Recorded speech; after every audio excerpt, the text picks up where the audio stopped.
Indian public school Surendranagar e learning programme में आपનું હાર્દિક સ્વાગત છે। તો વિદ્યાર્થી મિત્રો, આજે આપણે વિષય હિન્દીમાં ધોરણ 8 માં આપણે પાઠ નંબર છે 9 મમતા કહાની છે એક પ્રકારની અને એના લેખક છે જયશંકર પ્રસાદ। તો આપણે થોડો લેખક પરિચય જોઈ લઈએ। तो जयशंकर प्रसाद का जन्म 30/1/1889 वाराणसी में हुआ। तो एमनो जन्म 1889 ना वाराणसी गाम में थयो हतो। प्रसाद जी मूलतः कवि हैं। प्रसाद जी शू हता? कवि हता। उन्होंने नाटक, कहानियां, निबंध और उपन्यास भी लिखे। एमने नाटक, काव्य, उपन्यास पर लिखा और निबंध। उनकी रचनाओं में मुख्य रूप में भारत की ऐतिहासिक संस्कृति की झलक मिलती है। तो कि एमनी रचना में मुख्य रूप में भारत में ऐतिहासिक संस्कृति है एनो के વધારે झलक જોવા મળે છે। उनके प्रमुख नाटक है, एमना प्रमुख नाटक है चंद्रगुप्त, स्कंदगुप्त, ध्रुवस्वामिनी, कामयनी का सुप्रसिद्ध महाकाव्य है।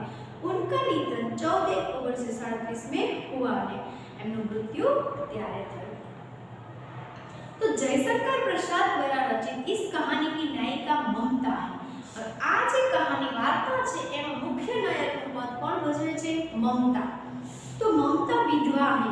હવે એમાં એવું છે કે પહેલા હું તમને સમજાવી દઉં। ઈ મમતા છે ઈ ચુડામણી રોહદાસ છે એની એમ કે એની પુત્રી છે। તો એના ઈ જે રોહદાસ છે એના ઉપર એમ કે લોકો યુદ્ધ કરવા માંગતા એને હરાવવા માંગતા હતા અને એની દીકરી આ મમતા છે અને મમતા શું છે? વિધવા છે। એટલે એને હવે ઈ હારી જાય તો ઈ આ રોહદાસ છે એને એના મમતા એની દીકરીની ભવિષ્યની ચિંતા હતી કે આપણે સાવ હારી જશું તો અમારી છોકરીનું શું થશે। તો એ ટાઈમે ઓલો ચુડામણી છે એને કારણ કે એ જ રાજ્ય લેવા માંગતો હતો તો એને છે ને સોનાના એમ કે ઘરેણા લઈ અને એને લાંચ દેવા માંગતો હતો। હું તને આ દઉં તું મને રાજ્ય આપી દે। તો રોહદાસ રહ્યો એને તો સારું હતું કે સારું મારી દીકરી મમતાને એમ કે બધું આવી જાય, પરંતુ મમતા આ વાતનો શું કરે છે? વિરોધ કરે છે કે હું કોઈ દિવસ ખોટું કામ કરીશ નહીં। એટલે આને ઠોકર મારી। એટલે પેલાને ચુડામણીને વધારે ગુસ્સો આવ્યો એટલે એને યુદ્ધ કરવા માટે આવી ગયા। તો એ ટાઈમે રોહદાસ છે ત્યારે મમતાને ખબર પડી એટલે મમતા ત્યાંથી ભાગી જાય છે અને એકદમ ત્યાં ખંડેર જેવા એરિયામાં ત્યાં જઈ અને લુપાઈને બેસી જાય છે। હવે એ ટાઈમે ત્યાં બેઠી હોય છે તો એક રાહદારી આવે છે અને ઈ રાહદારી છે ઈ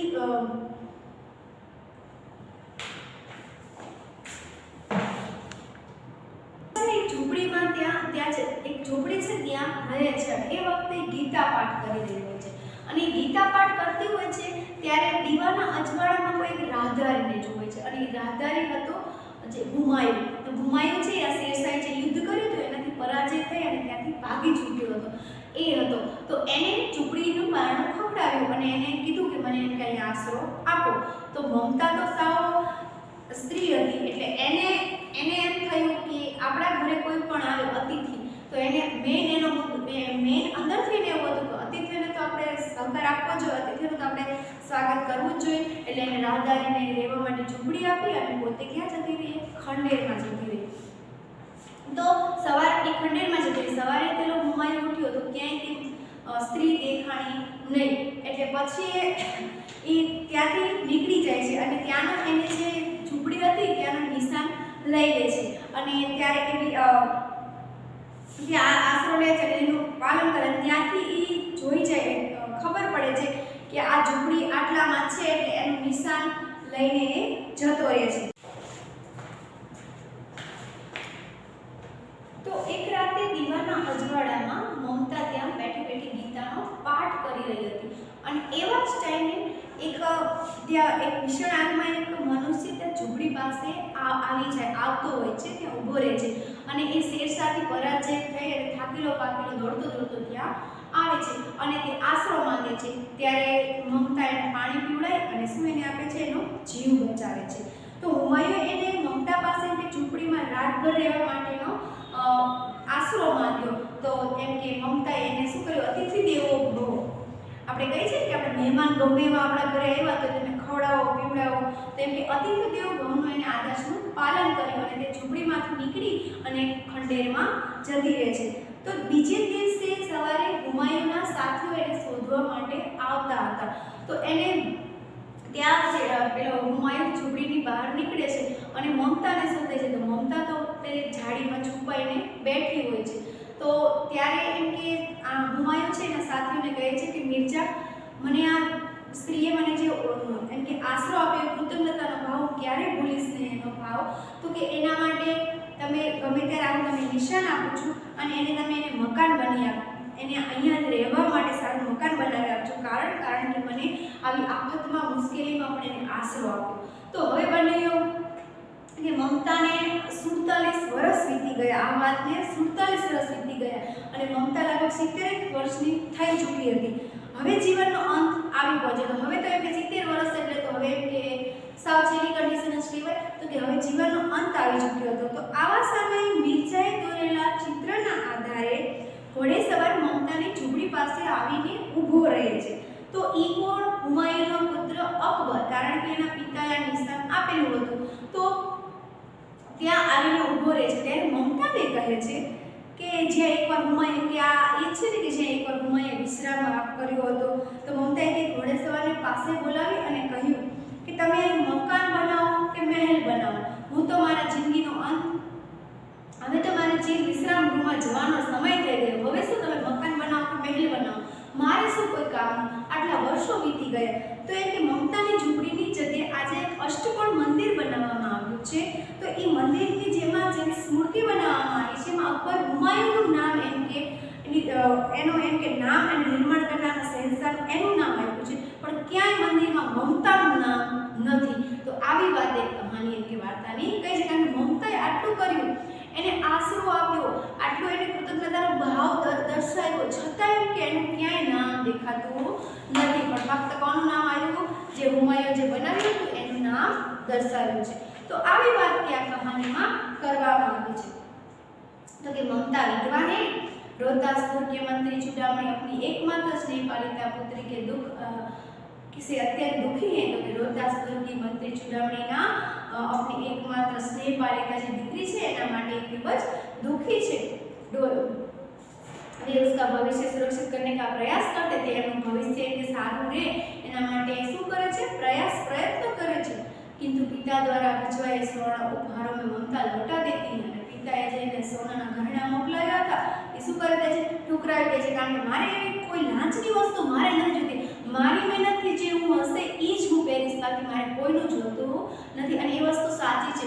તમને કોઈ આપી અને ઘરેણા તમે પહેરો, કોઈ પૈસા આપે અને તમે વાપરો તો એ પૈસો રહેશે નહીં. જો તમે તમારા મહેનતનો પૈસો હશે તો જ એમ કે એ રહેશે. डोलियों में छिपकर बैठे पठान सैनिकों ने अगले ही दिन दुर्ग पर अधिकार कर लिया. डोलियों में छिपाई અને બેસી અને સૈનિકોએ આગલા દિવસે એના પર અધિકાર કરી લીધો.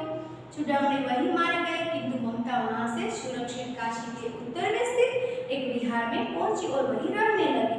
चूड़ामणिना मार्या ગયા પછી મમતા ત્યાંથી સુરક્ષિત થઈ અને મેં તમને કીધું ને કે ત્યાં એક ઝૂંપડીમાં રહેવા લાગી. लंबा समय बीत गया, लंबो टाइम થઈ गયો. अपनी झोपड़ी में बैठी ममता दीप के आलोक में पाठ कर रही थी અને દીવાના અજવાળામાં ગીતાના પાઠ કરી રહી હતી. એક ભીષણ और हताश आकृतिને આશ્રય માંગા અને એક અલગ પ્રકારનો એક વ્યક્તિ છે એને આશરો માંગ્યો. संकोचपूर्वक ममता ने अतिथि धर्म का पालन करते उस पति को आश्रय दिया અને અતિથિ દેવો ભવનો એમ કે એવો આશરો એવો એમ કે એને શું કર્યું? એને આશરો જે રાહદારી આવ્યો એને અતિથિ દેવો ભવ આપણે કહે છે ને કે કોઈ પણ મુસાફર કે આપણા ઘરે કોઈ મહેમાન આવે એનું સ્વાગત કરવું જોઈએ, તો એને આશરો આપ્યો.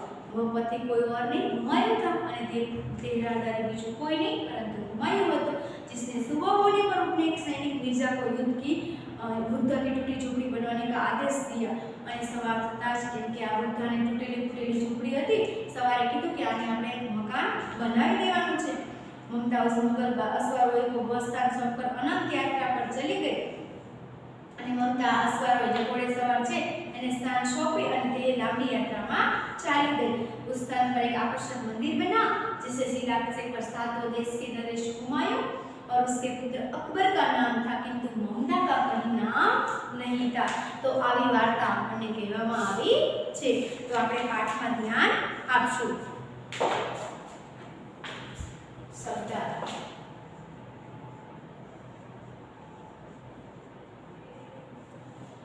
रोहतास दुर्ग के प्रकोष्ठ प्रकोष्ठ એટલે भवन का प्रकोष्ठ भवन का फाटक के पास वाला कमरा फाटक के पास वाला कमरा जे भवन से एनी बाजूમાં એક નાનો રૂમ હોય એને પ્રકોષ્ઠ કહેવાય. तो रोहतास दुर्ग के प्रकोष्ठ में बैठी हुई युवती ममता शोण એટલે શોણ એટલે કે નદી કા નામ.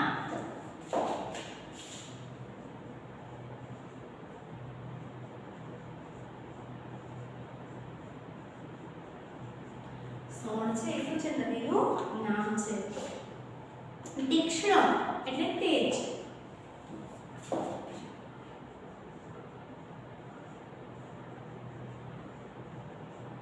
તીક્ષ્ણ એટલે તેજ. તો કે રોહતાસ દુર્ગથી બાજુના કમરામાં બેઠી બેઠી એક યુવતી મમતા જે સોળ એટલે કે નદીનું નામ છે એના તેજ ગંભીર પ્રવાહમાંથી જોઈ રહી છે. પ્રવાહ એટલે બહાવ.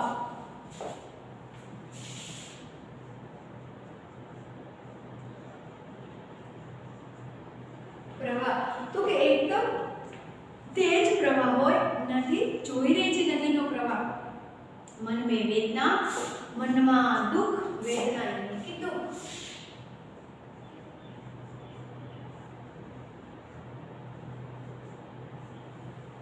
तो के मन में दुख હતું મસ્તકની આંધી અને મગજમાં એમ કે તૂફાન ચાલી રહ્યું છે. આંખોं में पानी की बरसात लिए आंखों में पानी વહી રહ્યું છે. विकल वो विकल थी विकल यानी कि बेचैन. विकल यानी कि बेचैन. बेचैन એટલે આપણને કોઈ જતો ચેન જ ન પડે. આપણે કોઈ વિચારમાં જ ખોયેલા હોય. તો કેવી હતી? बेचैन હતી. वो रोहतास दुर्ग के मंत्री चूड़ामणि की एकमात्र दुहिता थी. दुहिता यानी कि पुत्री.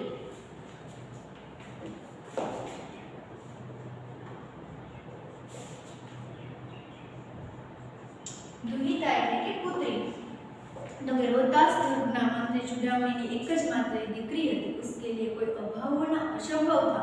એના માટે કોઈ અભાવ હોય તો એ અસંભવ હતો. परंतु विधवा थी. परंतु તે કેવી હતી? विधवा હતી. उसकी विडंबना का अंत कहाँ था? विडंबना એટલે भाग्य की विचित्रता. विडंबना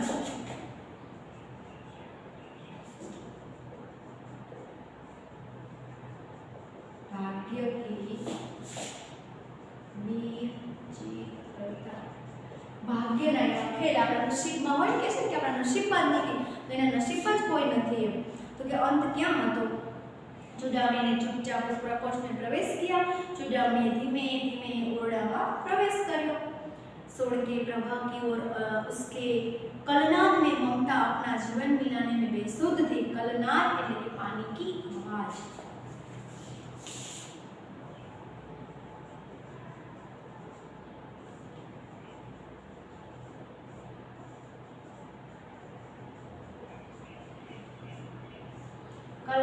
કલનાદ એટલે પાણીનો કેમ અવાજ આવતો હોય.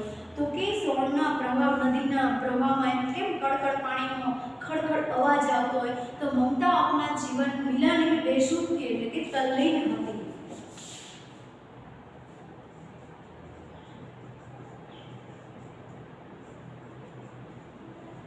તો કે એટલી એના વાતમાં એટલી મશગુલ હતી વિચારમાં કે એને ખબર જ નથી કે ચૂડામણી અંદર આવી ગયા છે. पिता का आना न जान सकी. पिता आगे पर जानी न सकी. चूड़ामणि व्यथित हो उठे. चूड़ामणि पीड़ित. व्यथित એટલે પીડિત.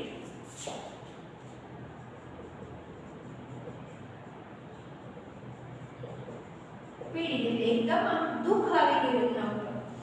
સ્નેહપાલિતા પુત્રી के लिए क्या करे? એમના મનમાં વિચાર આવ્યો કે મારી પ્રેમ એકદમ આવી માસૂમ એમ કે આ મારી પુત્રી માટે હું શું કરું? यह स्थिर न कर सकते थे. स्थिर यानी कि निश्चित.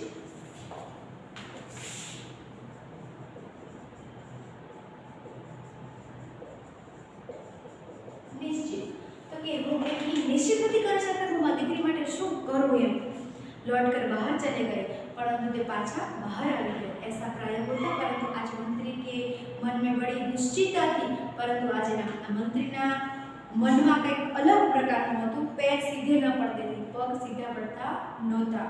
एक पहर बीत जाने पर वे ममता के पास आए। एक पहर बीते कलाक बीती गयो पछी ममता पासे आवे छे। उस समय उनके कुछ 10 सेवक चांदी के बड़े थालों में कुछ लिए खड़े थे અને આવા ટાઈમે પાછળ એમના સેવકો ચાંદીના થાળ લઈને ઊભા હતા।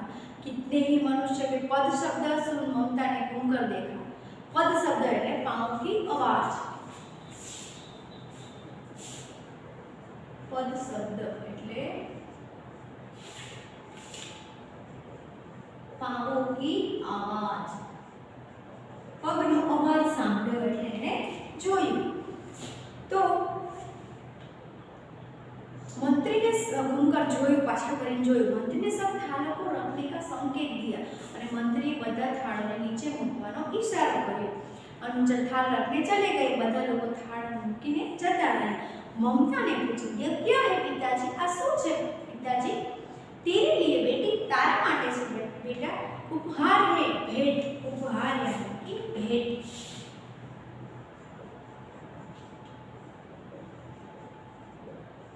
भेंट આપણે કહે છે કે ગિફ્ટ નથી આપતા, તો એવી કહેવાય भेंट।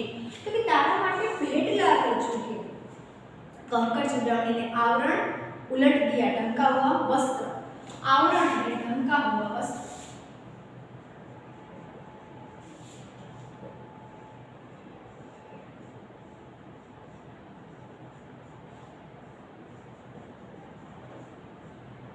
आवरण એટલે જે ઢાંકેલું ઉપર છે કપડું છે એને લઈ લીધું। स्वर्ण का पीला पर उस सुंदरी संध्या में विकिरण फैलने लगा। होने लगा विकिरण એટલે फैल जाना।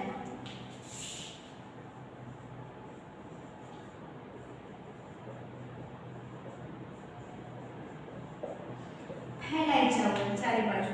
तो કહે છે કે જે સોનાનું પીળું એકદમ સુનેરી સંધ્યા કેમ હોય પીળું આ સોનાના ઘરેણા જોઈ અને એનામાં ફેલાઈ ગયું ચારે બાજુ। ममता चौंक उठी। ममता एकदम चौंकी गई। इतना स्वर्ण ये कहाँ से आया? आटला बड़ा घरेणा आवा क्यांथी आ गया? चुप रहो ममता, ये तुम्हारे लिए। चुप रहो ममता, तारा माटे छे। तो क्या आपने शत्रु को उत्कोच स्वीकार कर लिया? उत्कोच એટલે વિશ્વાસ। उत्कोच એટલે વિશ્વાસ। नाच ले ने नाच। तो કે શું તમે નાચ લઈ લીધી કે? पिताजी ये अनर्थ हुआ। अनर्थ है, अर्थ नहीं, बहुत बुरा। अनर्थ એટલે કે बहुत बुरा।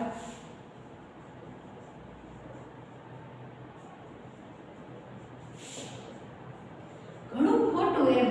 તો पिताजी તમે ઘણું ખોટું કરી રહ્યો છે, આનો કોઈ અર્થ જ નથી। लौटा दीजिए पिताजी, हम लोग ब्राह्मण है, इतना सोना लेकर क्या करेंगे? पाछो मोकलावे तो આપણે ब्राह्मण छी, આ સોનું લઈને આપણે શું કરશું કે? इतना पतन प्राचीन सामंत वंश का अंत समीप है बेटी।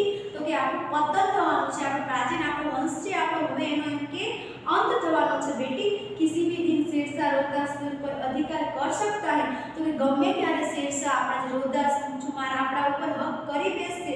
एक दिन मंत्री तो नहीं रहेगा, एक दिवस આપણી પાસે મંત્રી પદ પણ નહીં રહે। મંત્રી તો એટલે મંત્રી પદ।